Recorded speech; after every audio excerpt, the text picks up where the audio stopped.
Bienvenue à toutes et à tous dans l'actualité de la semaine sur Diaspora TV. Mesdames et messieurs, nous allons commencer en politique avec le limogeage d'Ousmane Sonko, de Waly Diouf Bodian à Mame Diarra Fam, les déclarations des partisans entre indignation et fidélité. Les réactions se multiplient après la suite du limogeage du Premier ministre Ousmane Sonko. Les militants et responsables du parti PASTEF dénonçant une trahison sans précédent, tandis que les messages de soutien fusent de partout. Les responsables politiques Waly Diouf Bodian s'est immédiatement rendu au domicile de l'ex-chef du gouvernement, déclarant, je cite, « Je suis chez Ousmane Sonko et comme je vous l'avais dit, tout finit par finir. Une autre période vient de démarrer. » Fin de citation. Dans la dignité, nous irons avec Ousmane Sonko au palais en 2029. Nous sommes PASTEF et ça c'est la déclaration d'un de ses partisans, Waly Diouf Bodian. De son côté, le député Abbas Fall a réagi en affirmant depuis la Mecque, je prie pour le Sénégal et pour le président Ousmane Sonko. La mobilisation s'organise également au-delà des structures du parti avec la réaction de l'ex-député Mame Diarra Fam qui a affirmé, je cite, « Ils en savent peu de là où tu es passé, ils ne peuvent pas avoir les valeurs pour te garder. » Sigil Malay Sen Manguignaou Fanani Kergourgi Man à partir de ce soir. Je suis sonkiste, Lolo, a une déclaration qu'il a dit Mame Diarra Fam. Et nous continuons toujours à lancer Bobby Bataille, limogé par Diomaye. Ousmane Sonko réagit sur Facebook et se dit soulagé. L'ancien premier ministre Ousmane Sonko a réagi ce soir sur son compte Facebook à la suite de son limogeage du gouvernement, déclarant Alhamdulillah, ce soir je dormirai le cœur léger à la cité Kergourgi. Réaction officielle de l'homme politique après l'annonce du décret le démettant de ses fonctions de chef du gouvernement. Et nous restons toujours au palais de la République. Le président Bassirou Diomaye Faye qui consulte 3 anciens ministres de l'Intérieur, de la Sécurité et le processus électoral. Le président de la République du Sénégal, Bassirou Diomaye Diakhar Faye, a ouvert cet après-midi au palais de la République une série de consultations avec d'anciens ministres de l'Intérieur, marquant le lancement de la journée nationale du dialogue. Le chef de l'État a reçu successivement André Sonko, ancien ministre sous la présidence d'Abdou Diouf, ainsi Ousmane Ngom et Cheikh Tidiane Sy qui ont tous deux occupé ces fonctions sous le mandat d'Abdoulaye Wade. Les discussions avec ces 3 anciens responsables de la sécurité publique ont porté de manière spécifique sur la consolidation du processus électoral pour garantir la paix civile du pays. À l'issue de leur audience respective, les 3 anciens ministres ont salué cette démarche présidentielle qui doit se poursuivre dans les prochains jours avec d'autres personnalités de la nation. Et nous parlons de toute autre chose, attribution de licence de pêche au Sénégal. La ministre Fatou Diouf rétablit les faits et annonce la révision du code de la pêche. La ministre des Pêches et des Infrastructures maritimes et portuaires Fatou Diouf a affirmé vendredi à l'Assemblée nationale que l'attribution récente de licences de pêche démersale côtière respectait strictement le code de la pêche et ses décrets d'application, intervenant lors d'une séance plénière consacrée aux questions au gouvernement en présence du Premier ministre Ousmane Sonko. Elle a précisé que la polémique reposait sur des données inexact, le dossier ne concernant que 4 licences et non 5. Depuis sa prise de fonction en 2024, la ministre n'a signé que 2 licences après vérification des formalités administratives sur 4 demandes introduites, alors que certains opérateurs historiques détiennent jusqu'à 36 licences obtenues antérieurement, parfois sur la base de paiements en attente depuis 2020.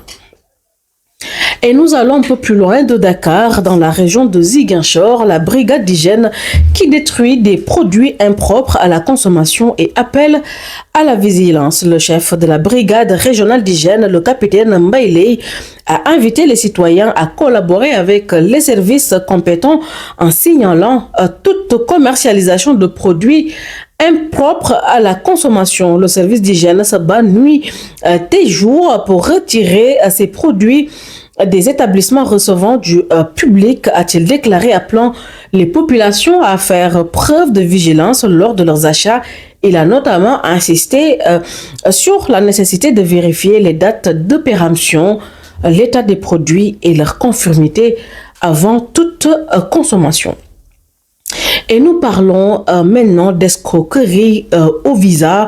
Le chanteur religieux Assi John, placé sous mandat de dépôt pour un préjudice de 2,3 millions de francs CFA. Le chanteur religieux Assi John a été placé sous mandat de dépôt vendredi dernier par le procureur Saliou Diko, chef du parquet de Pikine, Guédiawaye, à la suite de son défèrement par la brigade de recherche de Keur Massar pour escroquerie au visa. Déjà incarcéré pour d'autres infractions, le détenu est retourné en prison dans l'attente de son procès fixé au mercredi prochain, sauf renvoi. L'affaire a débuté après la plainte des deux candidats à l'immigration clandestine désirant de rallier les États-Unis via le Nicaragua, qui avait permis une somme de 2,3 millions de francs CFA au mis en cause. Assi John n'a pas honoré son engagement et a reconnu l'intégralité des faits sur procès verbal lors de son interrogatoire par les enquêteurs de la brigade de recherche,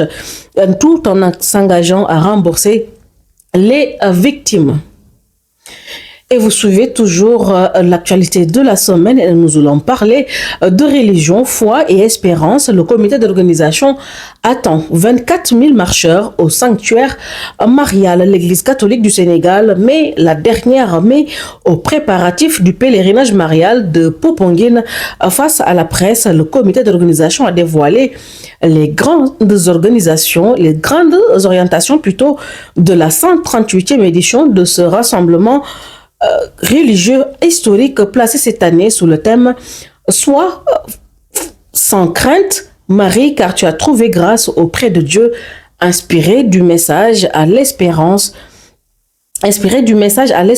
face aux turbulences économiques, sécuritaires et sociales qui secouent le pays, la sous-région et le monde, selon le père Paul Mandinka, président du dit comité pour cette édition de 2026. Le diocèse de Ziguinchor est à l'honneur, un choix hautement symbolique pour cette région de la Casamance en quête de paix durable. Et nous allons à Kolda, deux faux policiers condamnés à 10 ans de réclusion criminelle pour viol. Bakary Souané et Demba Kanté ont été condamnés à 10 ans de prison ferme par la chambre criminelle de Kolda Sud au cours d'une audience mercredi dernier 20 mai. Ils sont reconnus coupables de viol collectif, de pédophilie, d'attentat à la pudeur et d'usurpation de fonction. En plus de cette condamnation, ces criminels doivent également payer solidairement à la victime DS la somme de 500 000 francs CFA pour tout préjudice causé. Les faits remontent à la nuit du 1er au 2 juin 2024 au quartier Bounakan, commune de Kolda, lors d'une cérémonie religieuse. Cette nuit-là, la victime DS âgée de 12 ans au sommet des faits a été violée par Bakary Souané et Demba Kandé, qui se sont présentés à elle comme étant des policiers qui faisaient un contrôle d'identité. Et puis des déficits de transparence et d'inclusivité, le FDR refuse de participer aux consultations de Diomaye Faye. Le Front pour la défense de la démocratie et de la République a annoncé son refus de participer au dialogue national organisé par le chef de l'État Bassirou Diomaye Diakhar Faye du 21 au 31 mai 2026. Dans un communiqué, le FDR exprime ses réserves quant à l'initiative présidentielle, à l'initiative de consultation engagée par le chef de l'État en remplaçant de la journée nationale du dialogue institutionnalisé ne le convainc pas, souligne le Fonds L'opposition considère que cette démarche souffre d'un déficit de transparence et d'inclusivité. Et nous terminons l'actualité de la semaine, toujours avec parler de Popenguine pour le pèlerinage marial pour la journée du samedi 23 mai.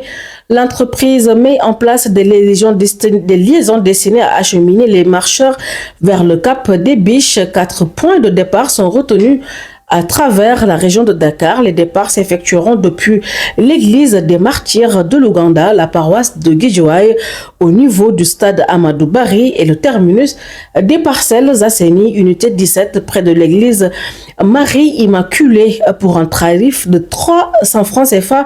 Une ligne sera également exploitée depuis la paroisse de Bambilor au prix de 500 francs.